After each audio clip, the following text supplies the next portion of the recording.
Saludos mis mortales favoritos, Amos y Dalva Costa por acá, y en esta ocasión llegamos ya a la 10ª entrega de esta serie Palabras griegas del Nuevo Testamento. Qué rápido se va el tiempo. Fíjense bien, esta palabra es importantísima porque en el uso y en el contexto del cristianismo a lo largo de toda la historia ha implicado siempre la parusía, la parousia, la venida, la llegada, la segunda venida del Mesías. Recuerden que la iglesia existe entre tiempos, la iglesia existe porque Cristo vino y porque Cristo viene. Muy bien, esta palabra es importante entenderla en el uso, como siempre, en el uso del contexto griego. Recuerden que el Nuevo Testamento fue escrito en griego y pues seguimos con nuestro libro de texto. La dinámica va a ser, primero vamos a ver el uso en el griego clásico y después el uso que le dan los escritores del Nuevo Testamento. Vamos para allá. En el griego clásico, la palabra griega parousia se ha naturalizado en castellano como un vocablo técnico para significar la segunda venida de Cristo. Es decir, que si hablamos de parusía, estamos hablando de la segunda venida de Cristo. Sin embargo, y esto es importantísimo, en el griego clásico, esta palabra significaba o tenía un uso totalmente cotidiano, un uso común, que Pablo lo va a utilizar en sus cartas así, en este sentido común y corriente. En el griego clásico significa simplemente la presencia o venida de personas o de cosas. Puede usarse en frases como la presencia de amigos o la presencia de desgracias. Muy a menudo Pablo usa parousia en este sentido simple, llano y no técnico, es decir, un sentido de uso cotidiano. Por ejemplo, el apóstol se regocija con la parousia, es decir, con la llegada de Estéfanas. Se consuela con la parousia de Tito.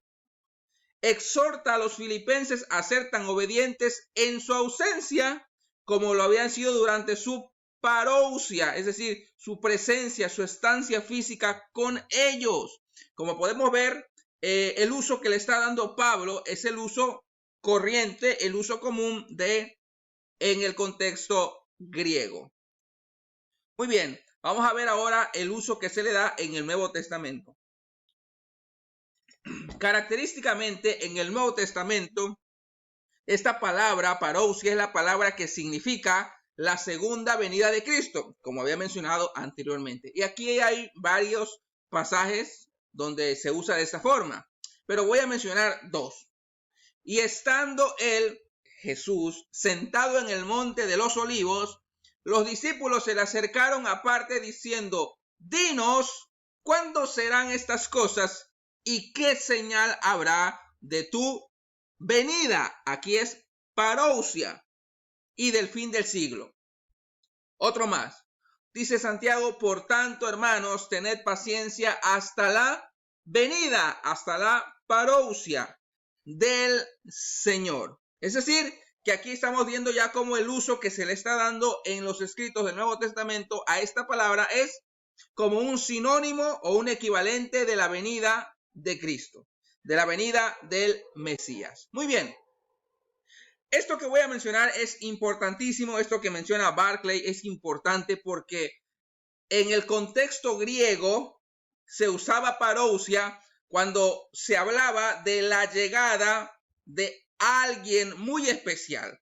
Por lo tanto, la llegada de esa persona a determinada ciudad convertía la llegada en un evento que traería consecuencias, que implicaba cierta trascendencia en los ciudadanos y en la ciudad, como vamos a ver. Así que vamos a ver primero aquí parousia como sinónimo de la venida de un emperador.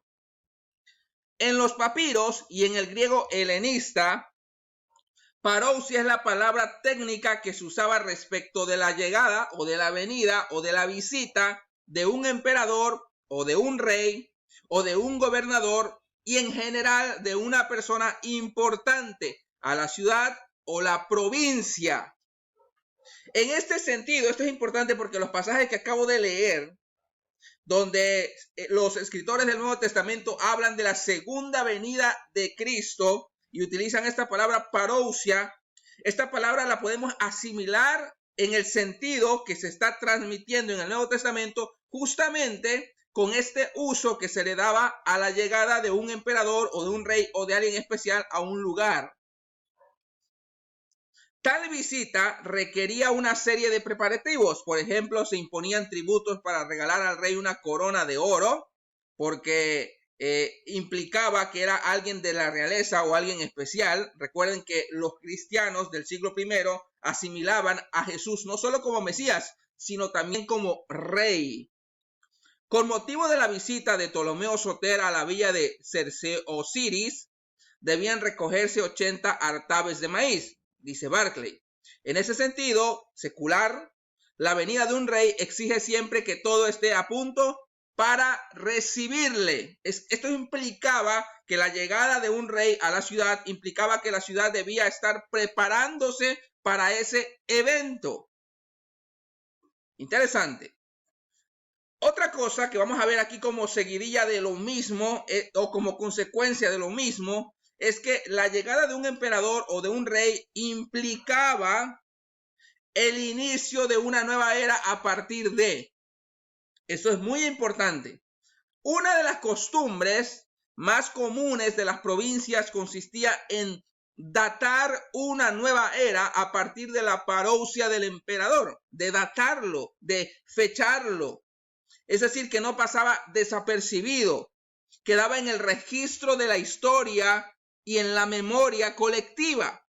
Esto es lo que hizo Cos respecto de la parousia de Cayo César y Grecia respecto de la parousia de Adriano, y ahí están las fechas. En ese sentido entendemos que la parousia de esta persona importante a la ciudad implicaba un nuevo tiempo. La llegada del rey implicaba un nuevo tiempo, una nueva era. Recuerden que la llegada del Mesías era asimilado por los judíos del siglo I, por los judíos cristianos. Era asimilado como la llegada de la nueva era, es decir, la era mesiánica, lo que Jesús y lo que Juan el Bautista va a identificar como el reino de los cielos. Muy bien.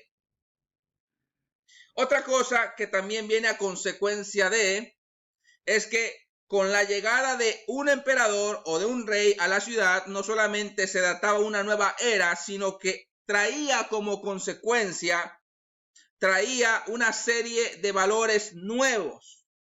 Otra práctica común, va a decir Barclay, era acuñar monedas para conmemorar la visita del rey. Conocemos los viajes de Adriano merced a esta costumbre. Es decir, que como conmemorativamente, por la llegada del rey se mandaban a acuñar monedas especiales. Cuando Nerón visitó Corinto, se imprimieron monedas para conmemorar su adventus, su adviento, que es la palabra latina equivalente a la griega parousia. Es como si con la venida del rey, va a decir Barclay, hubiera brotado una nueva serie de valores. Y esto se pone más interesante cuando llegamos a esta parte. Aquí en el uso común griego, recordemos que los griegos eran pues influenciados por una filosofía politeísta, por una filosofía pagana, en ese sentido, desde el punto o desde el filtro teológico neotestamentario. Pero hay algo muy interesante aquí y muy rescatable, es que también en el uso griego común implicaba o podía ser entendido la parousia como la visita de un dios. Por ejemplo, Esculapio, dios de la sanidad, visitaba y sanaba en su templo a los enfermos que iban hasta él. En el sentido político, la parousia del rey, del gobernador o del emperador significaba a menudo la ocasión de hacer peticiones y de enderezar entuertos. Aquí la palabra describe una visita curadora y correctiva. Y ya voy a ir cerrando aquí. En el Nuevo Testamento, La parousia del Mesías implica también, número uno, la llegada de un rey. Recordemos que Jesús es asimilado como rey. Número dos, el inicio de una nueva era, la era del Mesías. Y número tres, la visita de Dios, porque Jesús en el colectivo judeocristiano del siglo I también es entendido y asimilado como Dios encarnado.